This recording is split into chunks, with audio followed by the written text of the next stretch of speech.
So good afternoon and welcome to the book launch event of the book, The Force of Nonviolence by Judith Butler in the Thai edition. And first of all, I want to thank all the staff at the Samyan Press for organizing this event. It's going to be a very valuable talk. Today we have here two very distinguished speakers, and I look forward to this interesting and fruitful discussions within today's session. I introduce to you first Geraldo Sosa dos Santos, who is a philosopher, a political theorist, and historian of political thought, and specializes in the history and politics of social movements and nonviolence. He's currently a PhD candidate at the Pantheon Sorbonne University in Paris, and he writes for many outlets, including the Washington Post, Jacobin Brazil, World Politics Review, The Diplomat, and so on. And second, Dr. Atasit Dำรง, currently an assistant professor at the School of Political Science and Public Administration at the Waliak University, and he specializes in political theory and Western philosophy. He also obtains a PhD from the University of Essex in the UK and has written numerous academic works on political philosophy, critical theory, and many related fields. And lastly, my name is Pongpapat Sang Suriyong. I translated this book, The Force of Nonviolence, into Thai, and now I'll act as moderator for today. Both of you have written prefaces to the Thai edition of The Force of Nonviolence. I'd like to use this occasion to thank you, and I'm very grateful and very honored. Okay, so of course, today we're talking about this book, The Force of Nonviolence, a very recent book written by well-known American philosopher Judith Butler. And it's very recent, like the English edition got published in 2020, and I started working on the translation in 2021. Back then, it was a very challenging task for me, given how complicated, how complex their arguments are.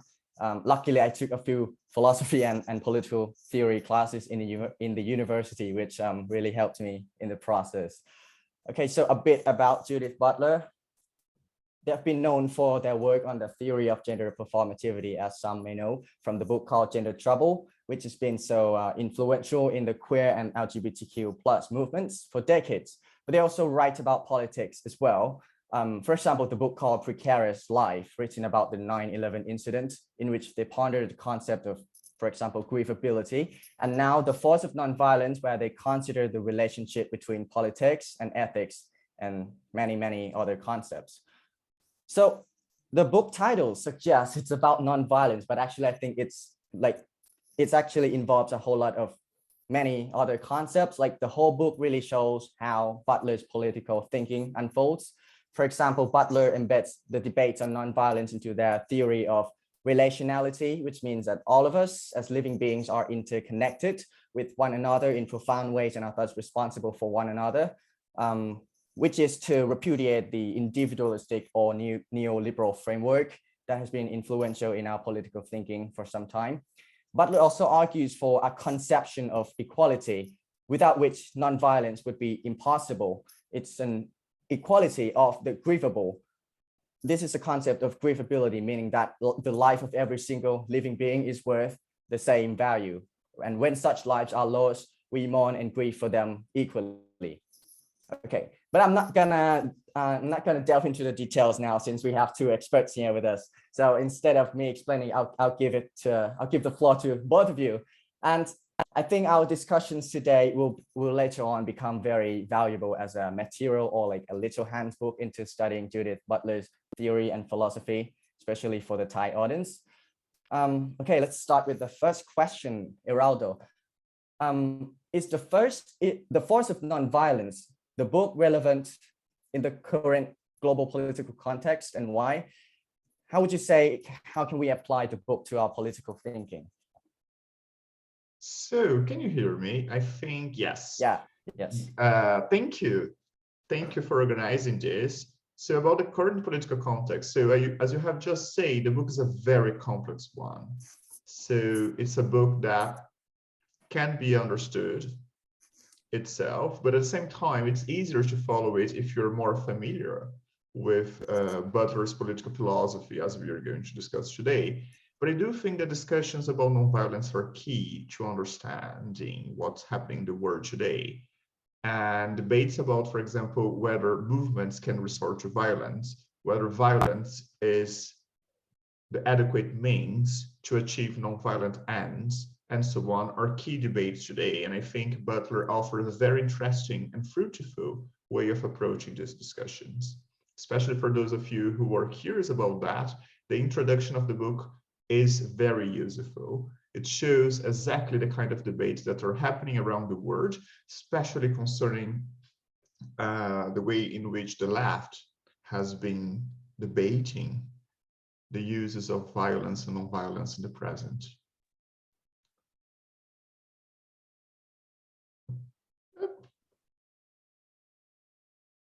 Yeah, so if you have any more questions. Okay. Follow-up questions. Okay, we'll go to Professor Atasit now. As we all might agree, the book is quite complex and maybe a bit hard to understand. So I would like you to lay out some groundwork, like in order to read the book, what do we need to understand first? Like what are the prerequisites okay, for reading it? Yes, okay.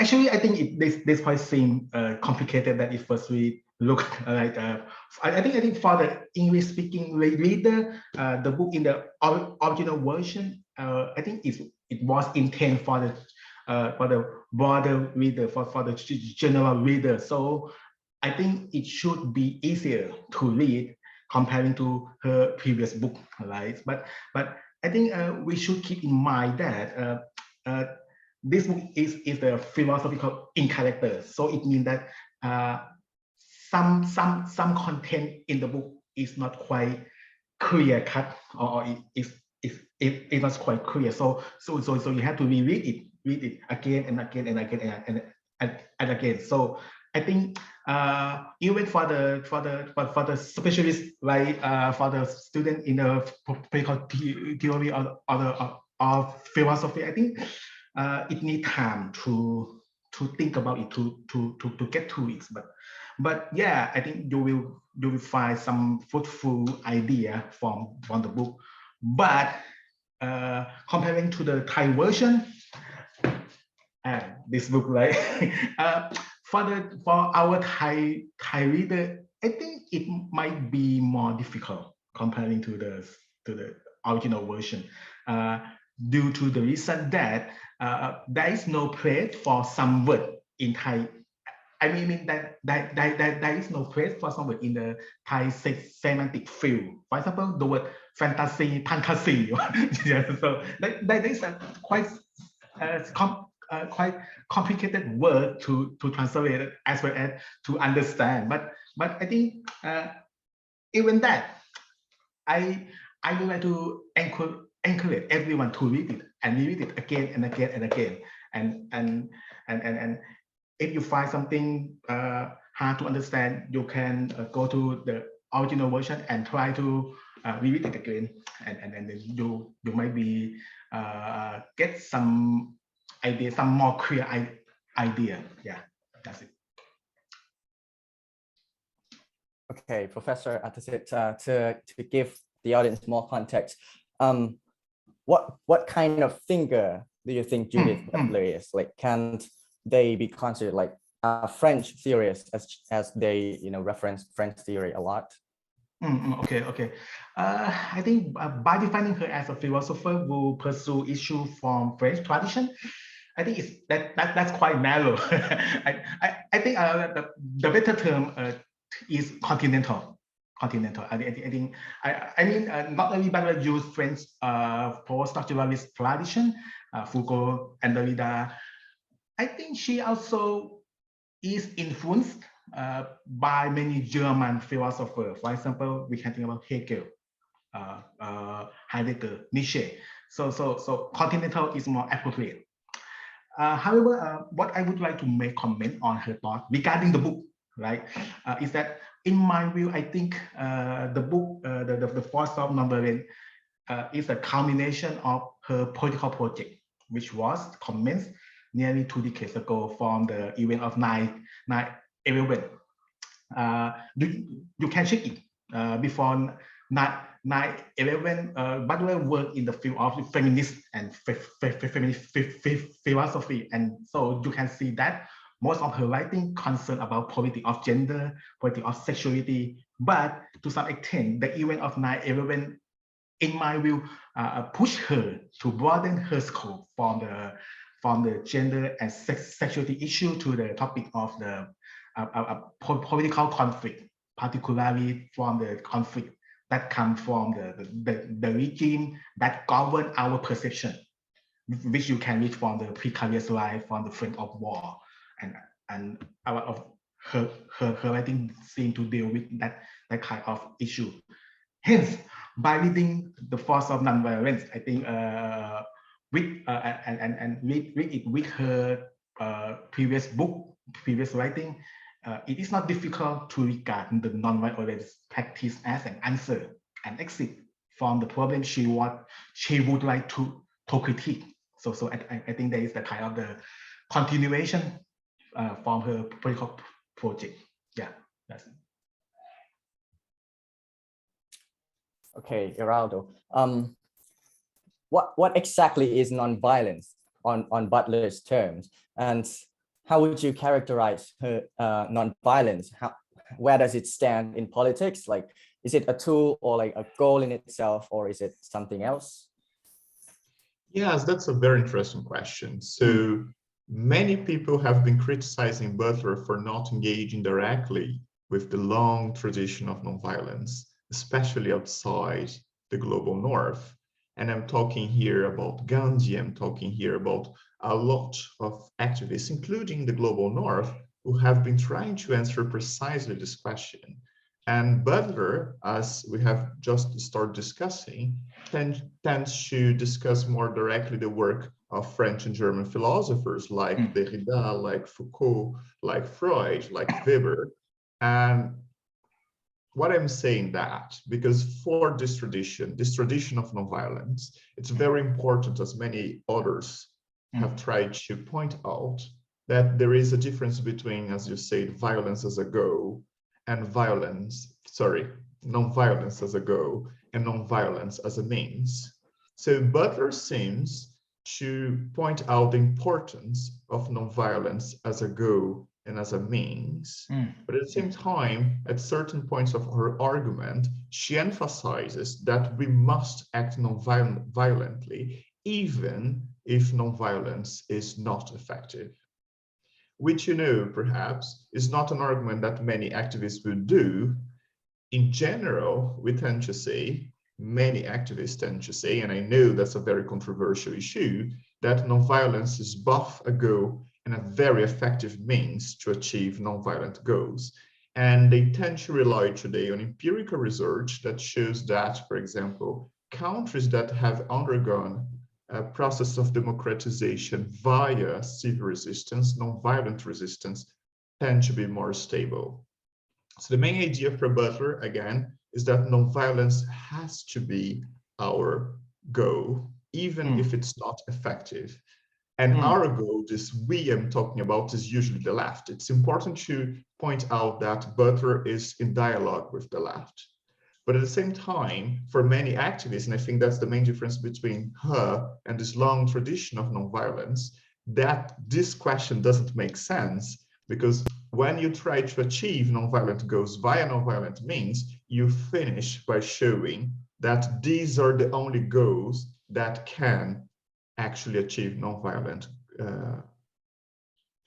These are the only means that can be used to achieve nonviolent goals. Yeah. So I think that's perhaps one of the weakest points, or not so clear, a point that's not so clear in her argument. But at the same time, as I'm saying, this relationship between goals and means, between means and ends, is key to the nonviolence tradition. And Butler tries to answer this question by emphasizing more the goal and how substantially nonviolence is important.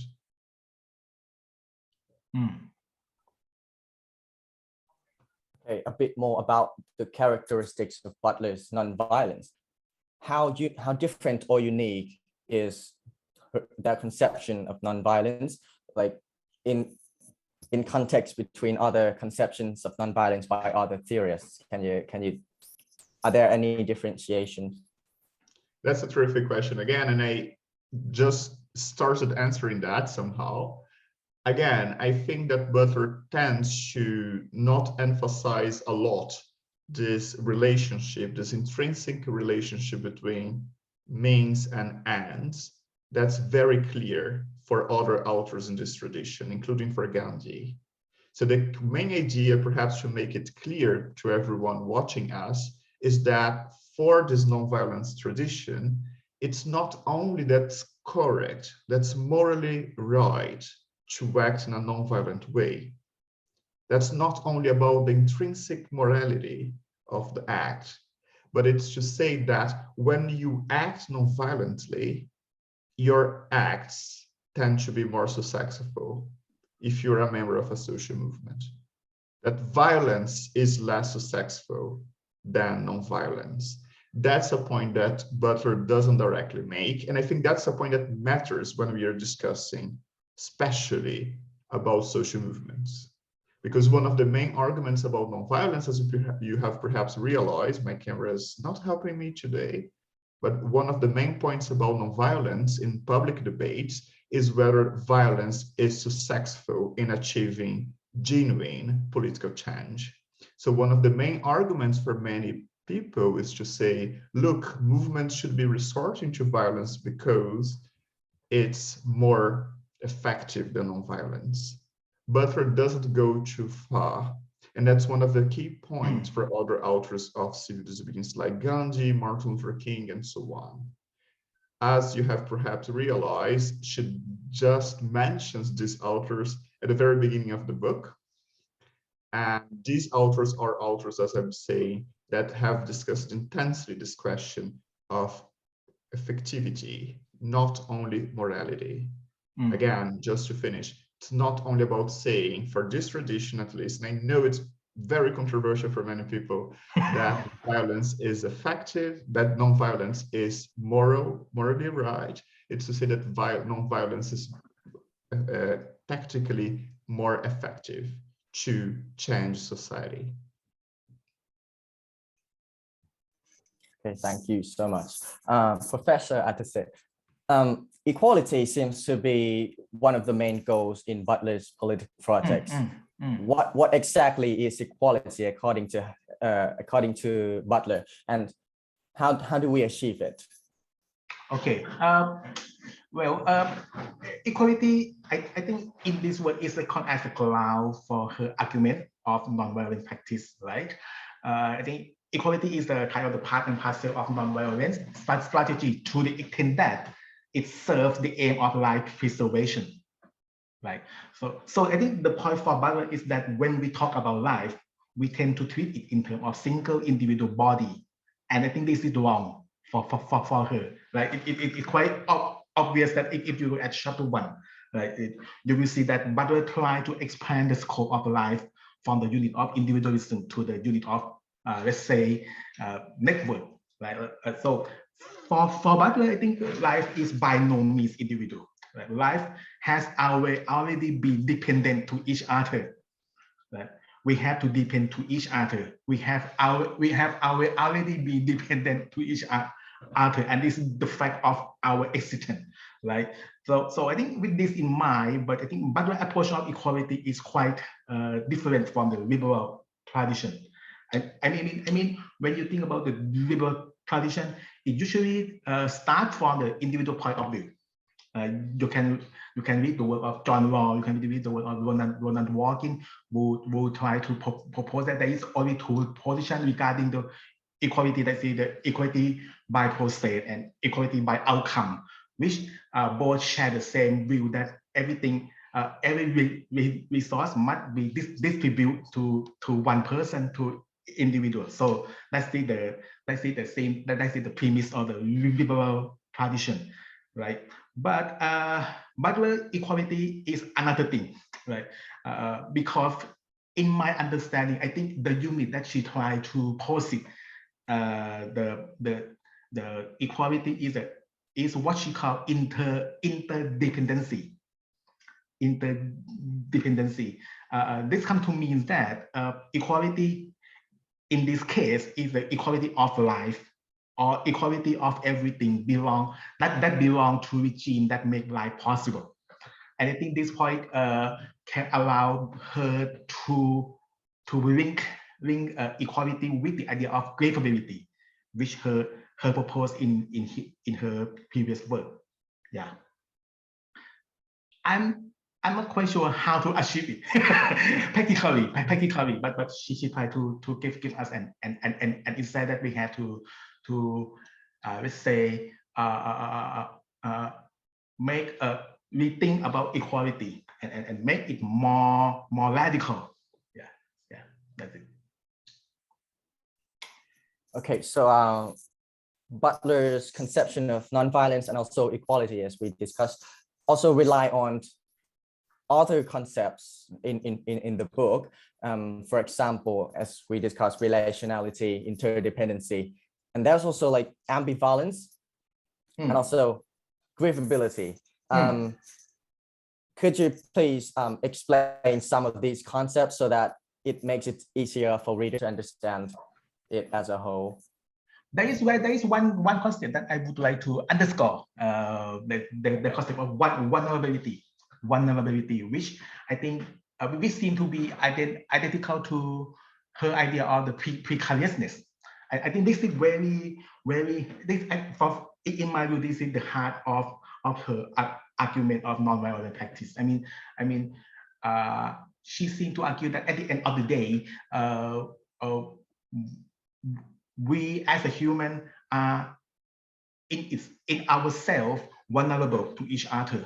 I mean, we cannot spend our life, or we cannot sustain our life by ourselves. For example, if you want to have your life, if you want to sustain your life, you have to rest. You need some fresh air, which you cannot produce by yourself. You need the other to produce some fresh air in order for your body to take a breath, right? We can think about our communication at this time.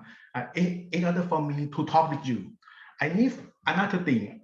I need Zoom program. I need our electronic system. I need our Zoom to work in order to make this conversation easier, right? So at the end of the day, we cannot. We are not self-sufficiency. We need we has already been dependent to each other, and this is the very point that is very. This point strikes me so much. It's a kind of fact of our existence. Yes. Okay,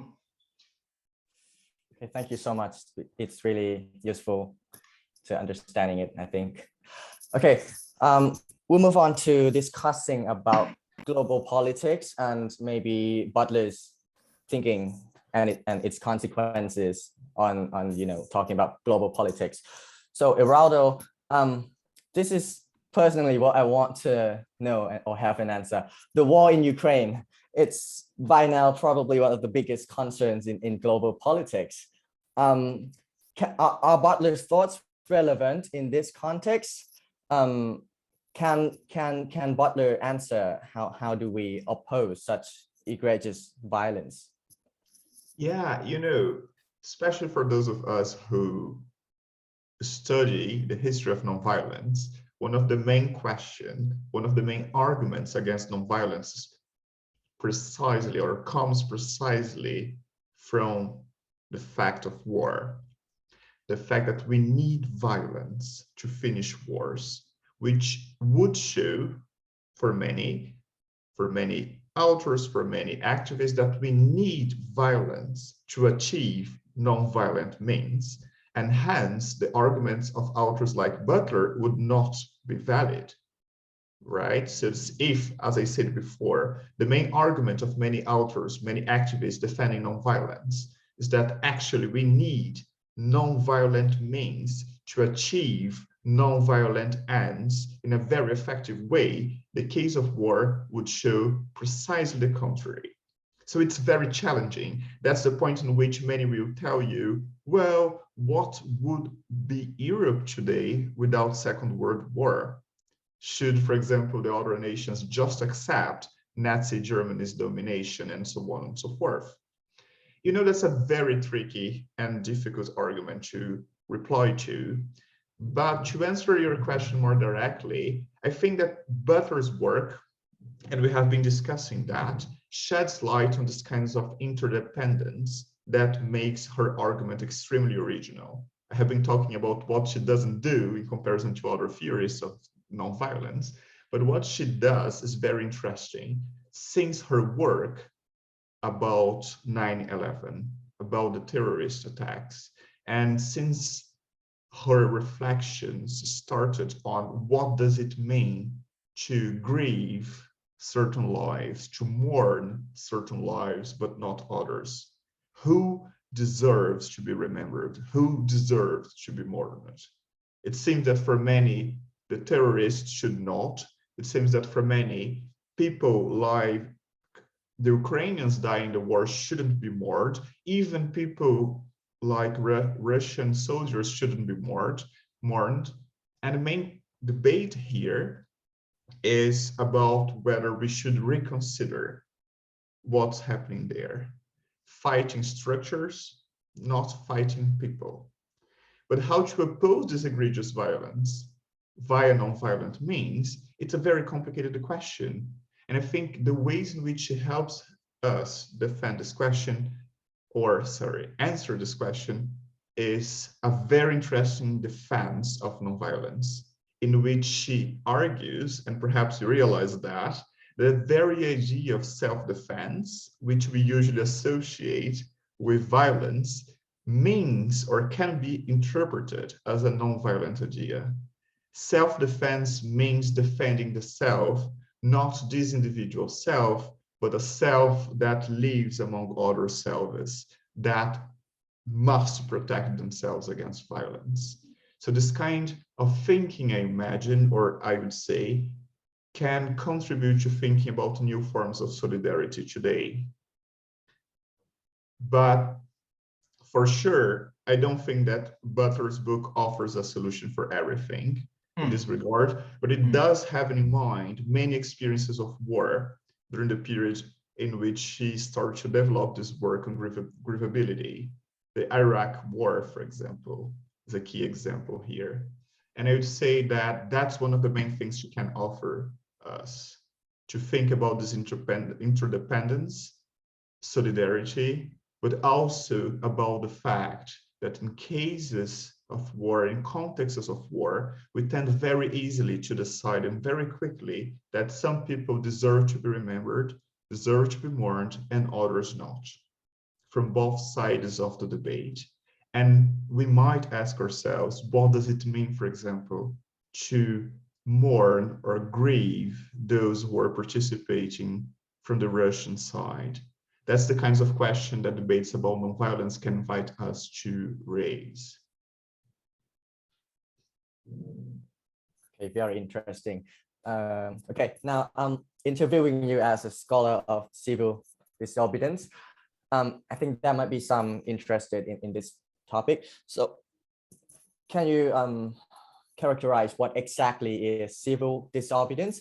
And as you study its history as well, has it in history ever been effective? Yeah, great. So Butler doesn't talk directly about civil disobedience in this book. And that's true that usually we tend to associate civil disobedience with nonviolence. At the same time, it's important to point out that not all forms of nonviolent action are civil disobedience. And why? Because in the case of civil disobedience, we had to assume that someone is breaking the law, that you are acting outside the law, so to say. It's not always the case when it comes to nonviolence, but we know that in most cases, when you are actually acting nonviolently against the state, people will say you are breaking the law, put you in jail, and so on and so forth. But civil disobedience is nonviolent. It's part of this long nonviolence tradition since Gandhi, for example, but it means you have to break the law. Either you are breaking the law because the law is unjust, you think that this law is actually helping reproduce injustices in the world, or you are breaking a law that's not unjust, but you need to break it to fight against other injustices. For example, there are laws that regulate how cars can circulate in Bangkok. These laws are perhaps not unjust, but you need to break them, to block a street, to block a road, to fight against other forms of injustice. That's civil disobedience. Now, there are many, many debates about how exactly we can justify or characterize civil disobedience. Must it always be public? Must it always be non-violent? Should you call the police before to say, look, I'm going to break the law? So especially in the liberal tradition, these are very important questions. And the liberal tradition is one of the most influential ones, when it comes to civil disobedience. But perhaps you got the main idea. You break the law, you're fighting against injustice, and then usually you are sent to jail. Another question is whether you have to accept to be sent to jail. That's a question you should answer as well if you're civil disobedient. But that's the main tradition. That's a tradition of which Gandhi, King, and many others are part. Whether it has been effective, we can say so. So again, it comes to this long debate about civil disobedience, nonviolence, and democratic change. You are going to see, again, many scholars, political scientists, for example, saying, yes, we have a lot of data that shows that's effective. And you're going to find a lot of people who say it's only effective because violent movements were operating at the same time. But we could not perhaps think about the independence of India without nonviolence. We couldn't think about the civil rights movement in the US without nonviolence. And whether it's effective or not, I think the answer is yes, it is effective. But the main controversy around the topic is whether it's somehow effective just because violence was happening at the same time. So that's civil disobedience. That's a tradition of which I guess many of you who are watching us are part. And I think that's a tradition that has been reinvented all the time across the world, especially in the past 10 years. I think the only danger we can incur when we are actually talking about that is to say that's civil disobedience. That's what, for example, Thai people should be doing, following, for example, the liberal tradition. And I guess that's easier to understand that there are so many different traditions of civil disobedience today. In Hong Kong, for example, in Myanmar with the civil disobedience movement. And usually one of the main and basic ideas of these movements is to act non-violently.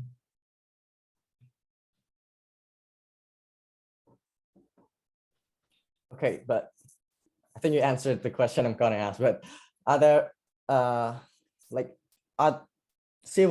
these civil disobedience movements around the world, are they really different? Like, are there more common characteristics to it? That's a terrific question too. I would say the way I prefer to see it is that there are many, many movements, including in Thailand, that use this concept of civil disobedience to talk about what they do. That's the case, for example, now in Sudan, that's the case in Myanmar, that's the case of climate movements around the world, not only in Europe, not only in the US. That's sometimes the case of Black Lives Matter. And what's interesting to see is how, as I told you, all these movements negotiate what exactly civil disobedience means. And why? Because usually it's very common for commentators, for pundits, for government officials to tell you that civil disobedience, what you're doing is not civil disobedience. Gandhi would never accept what you're doing. King would never accept what you're doing. And I think what we can see today is this common effort by movements around the world to contest the meanings of civil disobedience and to try to assert their agents and say, we can say too what civil disobedience means for us in our struggle. And then we can see many movements who say, look, non-violence is not so important for us. And then it's perhaps against a long tradition that insists on nonviolence. But we can see very original interpretations of what nonviolence consists of. So just to give you an example, many people don't agree anymore with the idea that breaking, I don't know, a window is a form of violence. That's a long debate because we cannot actually use violence against things, only against people. Another very important debate is about publicity. Can or should we do everything in an open way?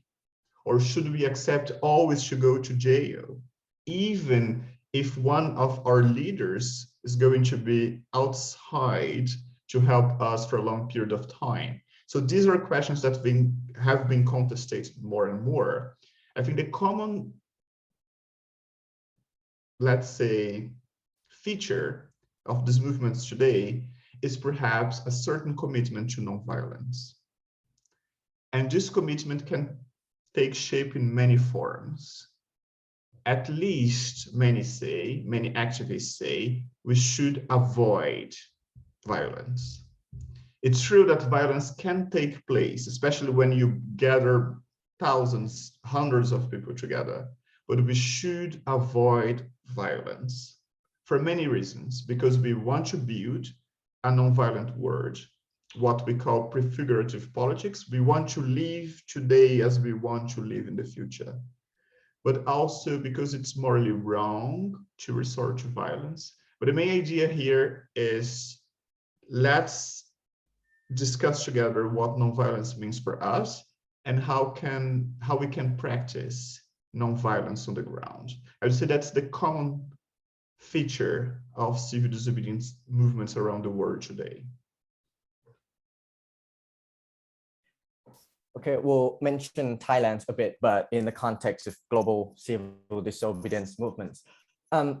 What might Thai activists or the civil disobedience movement as a whole learn from other movements around the world? What do you think might be the lessons that we can gain from?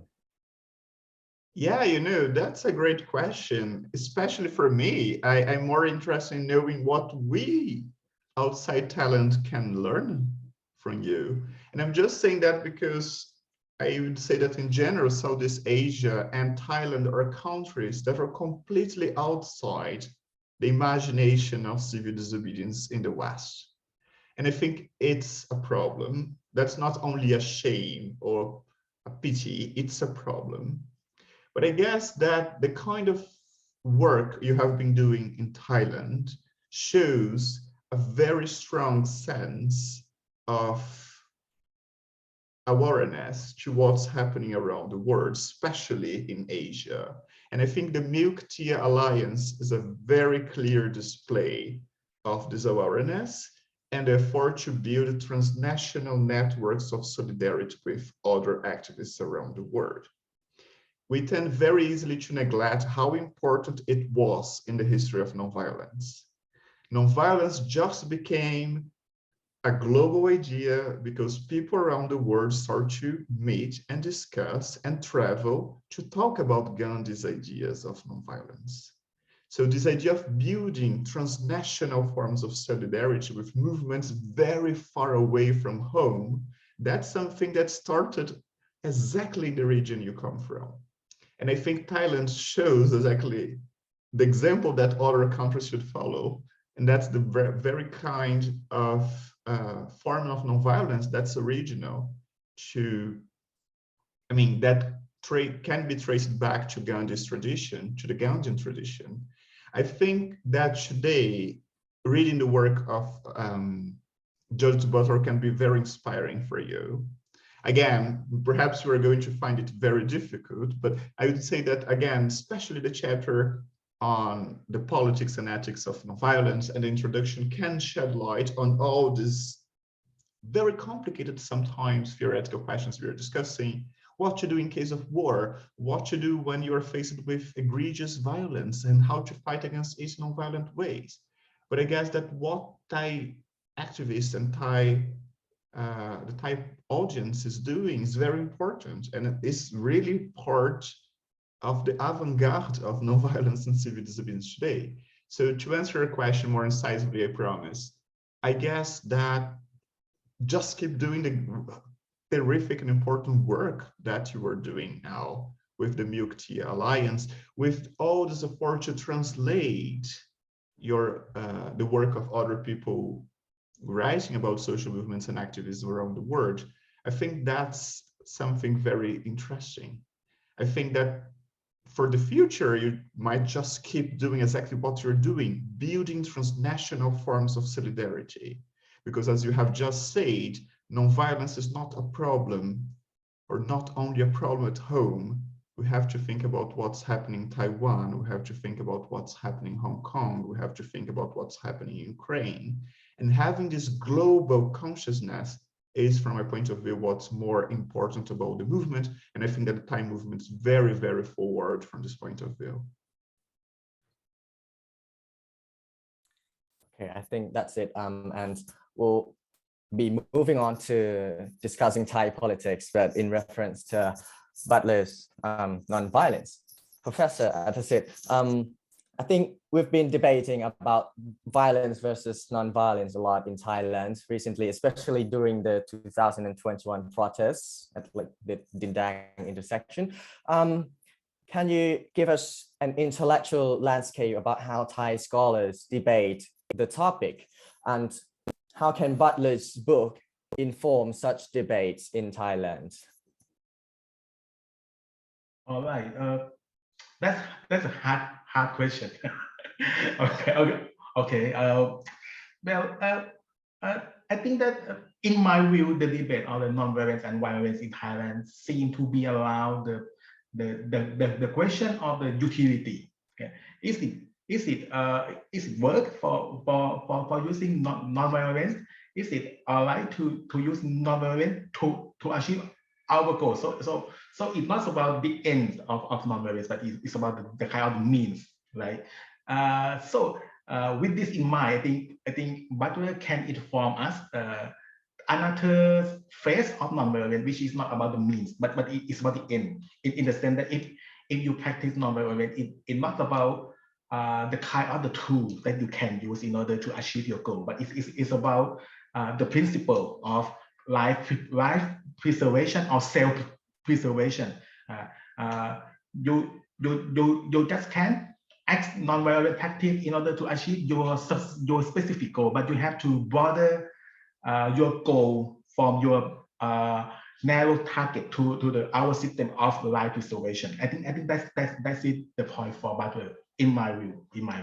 Another point that I would like to add in the debate is that normally when we talk about non-violence in Thailand, we usually identify it with Kanti gesture, right? So it's a kind of ahimsa. I'm not quite sure in the word in English, is it ahimsa, the same word, right?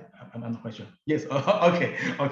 So that make non-violence seem passive, but for Butler, when she proposed an idea of the non-violence, that she seemed to use it in the more active, right? So the key is to make a distinction between violence and aggressiveness. I mean, you can be aggressive non-violence. So this is the very interesting point. I mean, you can fight the other, not in terms of aggressiveness, not violence. As far as your goal is to protect the life of everyone, so it's fine for you to act aggressively. So this is for me, this is the principle that we can learn from her work. Yeah. Mm-hmm. Okay, it's great that you mentioned passive nonviolence. Especially like recently, there have been a lot of hunger strikes going on in very recently, and also in the past years in Thailand, especially the case of Tawan and Bam, the young activists who have been on a hunger strike and on the news a lot. Do you think this is the most we can do in terms of nonviolent political strategies? Like, can we do something else if not a hunger strike? And for example, can't we just go violent and weaponize the whole democratic struggle? We cannot go violence. I mean, but we can go aggressiveness. Right? So you have to we have to be clear cut about these two terms. And I think the point for this decision is that aggressiveness is the way that you actively act in order to preserve the life, preserve the system that sustain our life together. But violence is for her is the way to destroy our life or this or something that try to destruct the structure of our life. So in this way, non-violence has to be aggressive toward the violence, right? So this is the point for Butler. Regarding your question, I cannot give you a clear answer. But I think at least Butler can give you a kind of glimpse for your imagination, for your postulation. But it's not a guidebook, so you have to find for yourself. I mean, every movement has its own specific obstacle. So they have to find their own tactic, right? Yeah. Okay. Now we talk a bit about violence. Butler's characterization of violence, and as we know, it's not only about physical violence. Can you give us an example in Thailand? Like can you describe the violence that's been inflicted upon the Thai people?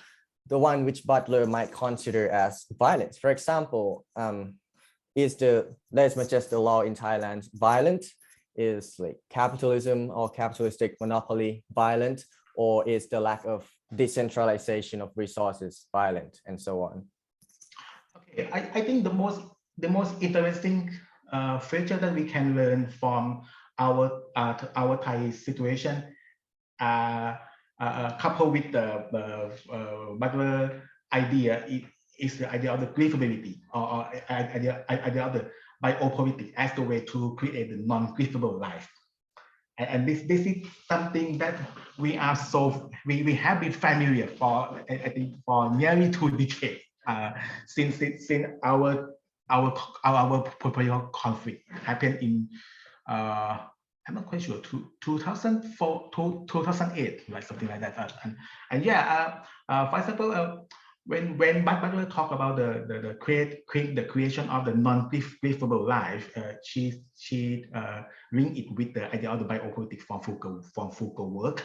In my understand, what she learned from Foucault is that even in the same population, there can be the kind of the inequality not in terms of resource or not in terms of outcome, but the inequality in terms of the getting the grievability, right? So someone can be distributed to be grievable when they pass away, but the other has cannot get it. So this is a very interesting point, and I think that maybe you can look at our Facebook today or our Twitter today. If someone from another camp has passed away, the people in our camp or in another camp seem to be mock their death or it has seem to act as if there has nothing relating to us, right? So that is the kind of the let's say Schmittian war and Schmittian friend and enemy distinction that work and that can be operated with the framework of biopolitical production of the non-grievable life, and we can learn this from Thai case. I would like to suggest your book. There is the recent book in Thai from Professor Pachak Kongkirati is about the kind of the moral violence. In that book, he studied the case of PDRC movement, and he proposed a framework of virtuous violence, or in my word, moral violence. That's this the violence that act in the guise of morality, which is very interesting in our Thai context, and we can read it juxtaposing with Butler, and we can see a lot of contribution, a lot of implication. Yeah. Okay, now we're going back to the book, The Force of Nonviolence. What do you think would be what Thai readers can, like general Thai readers can gain from reading it?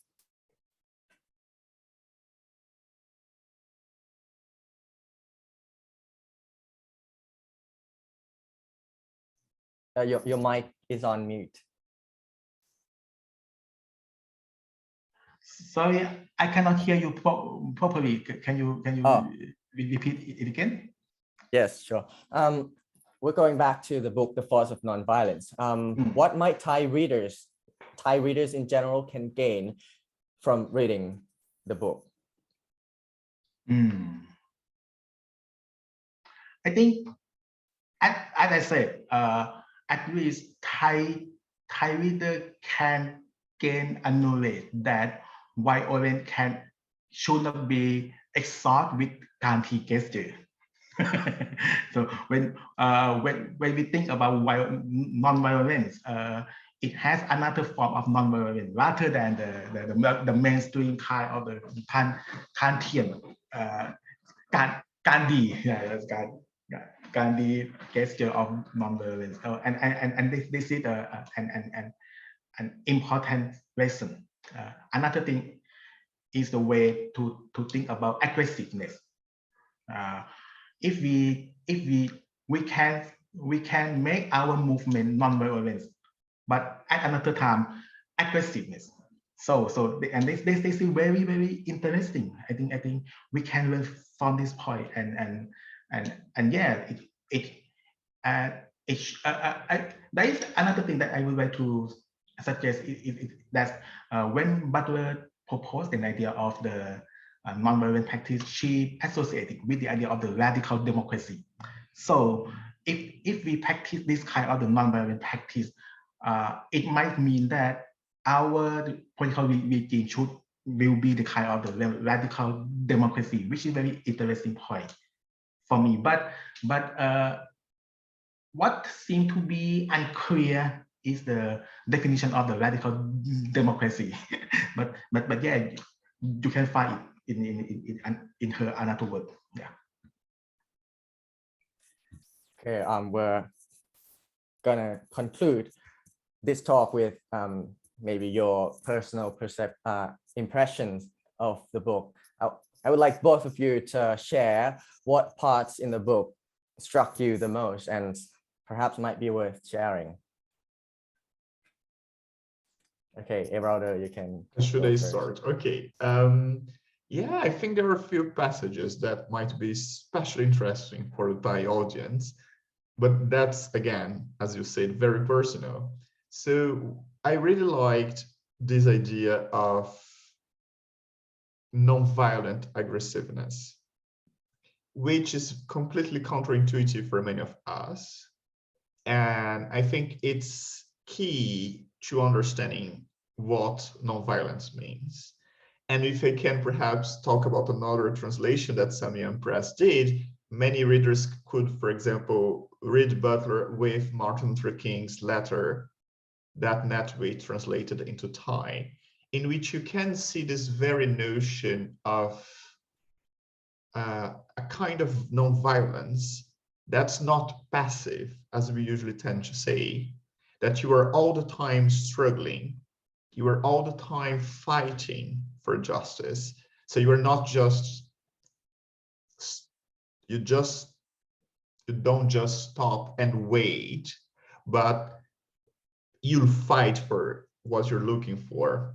Another idea that I found very interesting and that we didn't discuss today is how perhaps many of the people who are listening to us know Butler because of, or thanks, oh, sorry for my camera, thanks to her work on queer studies, feminism, and so on, and the ways in which we tend very easily to associate nonviolence with passivity, femininity, and the idea that we are weak because we practice nonviolence. And inverting this logic is very interesting and powerful. That's what Gandhi tried to do. That's what Butler is trying to do here as well. Nonviolence doesn't mean weakness. Nonviolence means being strong. Inverting this idea that only men can be strong and that you are only strong when you are a soldier and you go to war. And I think that's very powerful. And finally, one last point that I think was very thought-provoking for me is this idea that tools can change those who use them, that tools use us when we are using tools, that it's not easy to say that we're just using violence as a tool that we can in the future not use anymore, because perhaps in the process, the tool that violence is going to change us. So I would say that these three ideas are very thought-provoking, inspiring for me. One, the idea that, as I said, that nonviolence can be aggressive, incisive as a form of struggle. The idea that nonviolence is actually not about being weak, and the ways in which we might criticize the idea that nonviolence should be associated with femininity. And finally, the idea that violence is just a tool that we can perhaps just stop using when it's not more convenient for us. Okay, thank you so much, Professor Atiseth. Would you like to share? Actually, our four chapters strike me. I really enjoy reading her book and comparing to her previous work. I would like to propose that this is the most easier one in my view. I would like to read some passage from the Thai version, which is very good, which I think, and this is the part that impressed me so much. ผมขออนุญาตอ่านนะครับข้าพเจ้าได้เสนอไปในงานชิ้นอื่นว่าความเปราะบาง vulnerability ไม่ควรถูกพิจารณาว่าเป็นสภาวะเชิงอัตวิสัยแต่ควรเป็นคุณลักษณะหนึ่งของชีวิตที่มีร่วมกันหรือพึ่งพาอาศัยกันของเราไม่เพียงแค่เปราะบางเฉยๆแต่เราเปราะบางต่อสถานการณ์บุคคลโครงสร้างทางสังคมบางสิ่งบางอย่างที่เราต้องพึ่งพิงและต้องเผชิญบางทีเราอาจกล่าวได้ว่าเราเปราะบางต่อโครงสร้างทางสังคมและสิ่งแวดล้อมที่ช่วยให้ชีวิตของเราเป็นไปได้ I really like this passage so much and the translation is very good. So I want to give, if you are my student, I will give you A+.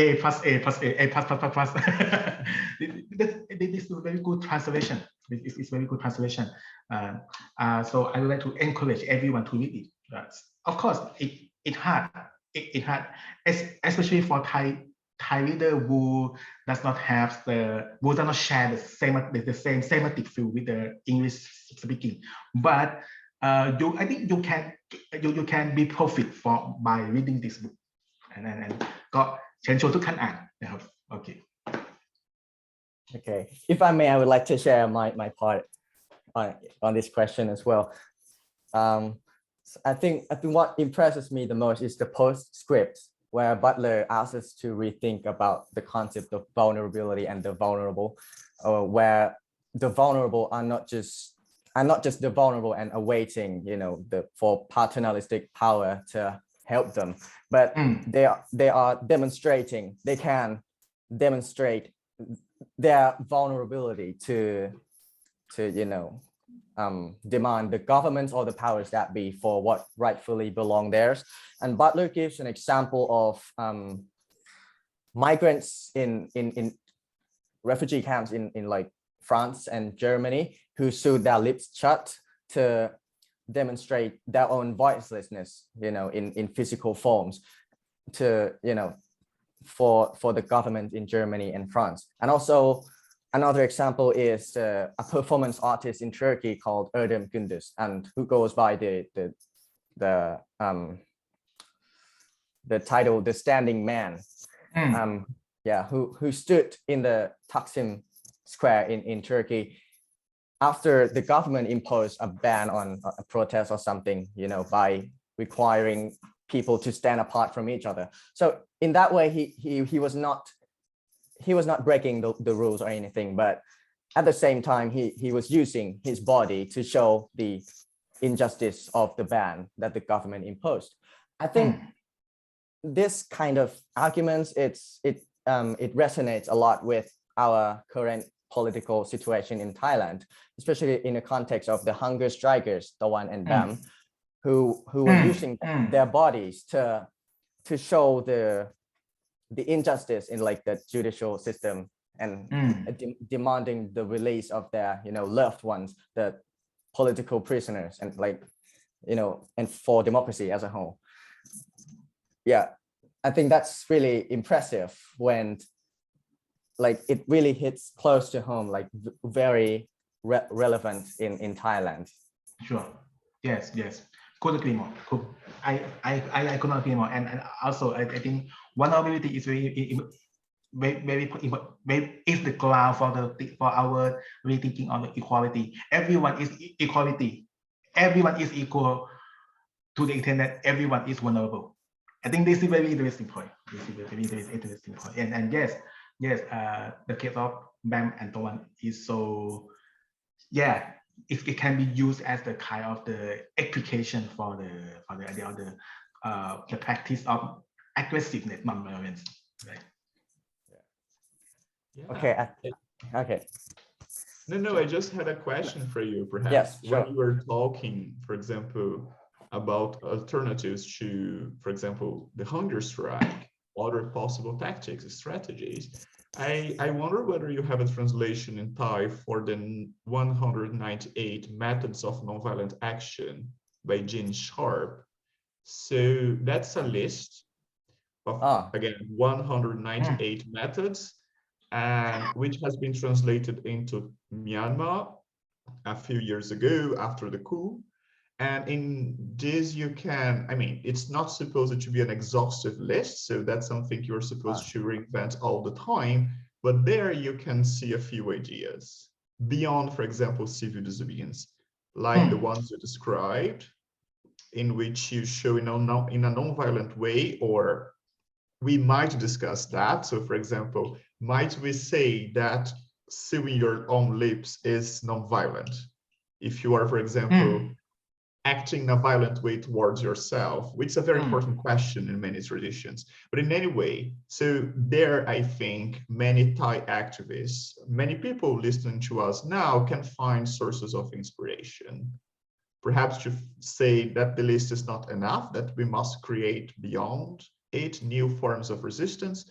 But for those interested in forms of nonviolent resistance, that's a very interesting list. Almost 200 options for you all. Oh, really? Yeah, I might need to check that. I haven't read it. But you can easily find it online. Yes, 198 Methods of Nonviolent Action. Yeah, I've been debating a lot with fellow journalists and also activists about this hunger strike case. And some people say that if they were not going on a hunger strike, there were no alternative. This is their last resort or something. So I came out with that question, would there be any alternatives? Yeah, hunger strikes is a very, very powerful and traditional form of nonviolence, which is usually associated with other strategies, for example, boycotts. But it's very contextual. The question is perhaps what works well in Thailand in view of, for example, Thai civil society, how it would react positively, negatively, how it might exercise pressure on government. And I would say that the main question is that usually only one strategy doesn't work. That's precisely the combination of many strategies at the same time that tends to force governments to react. Yeah, and many people at the same time. Yeah. Because Professor, if I may elaborate on that, just because, you know, and now I can talk about a French philosopher, Candice Delmas, who has been working on that. One of the main problems about hunger strikes is that the public opinion tends to characterize them as blackmail. And if governments and critics of social movements are able to use this argument, they actually say these people are not trying to be in dialogue with us, to talk with us, as democracy requires. They are trying to force us to act in a certain way, and that's violence, that's unacceptable. So one of the main challenges, as Butler shows very well since the introduction, is that the government's always able to show to the public opinion that activists acting in non-violent ways are violent as well. And so one of the main challenges of hunger strikers is to show that's not a form of blackmail. As you say, that's the only form of resistance I can exercise under these conditions. And, you know, it's a very strong struggle to show to public opinion that you are right and that government is wrong, and the media that supports government as well. Yeah.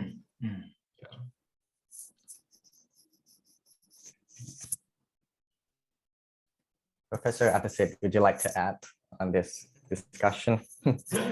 I think this is a very interesting point that you just mentioned about the kind of the hunger strike and then the kind of blackmail, which is it's thought-provoking. I mean, it can be blackmail in some context, but it cannot be blackmail in another context. For example, in Thailand, when the discussion or the open discussion is not allowed, so we don't have another. We have a narrow option to choose. And yeah, but yes, in general term, I agree with you that at some point, hunger strike can be viewed as a blackmail. Yeah, at some point. Yeah. And especially there are historical case in Thailand that some people use this hunger strike not as a resistance but as a kind of blackmail. If you know maybe the case of Kun Chala Bawashat or something like that, so you can think about the way that he act toward the public. So that's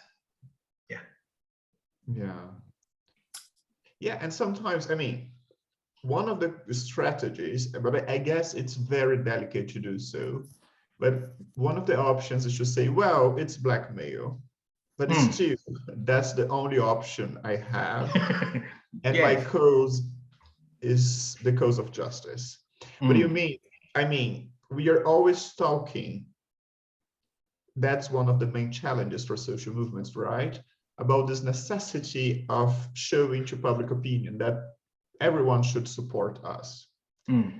And using the argument of blackmail is dangerous from this point of view, because we're saying I'm blackmailing you, that's true, but that's for right cause, and perhaps it doesn't work.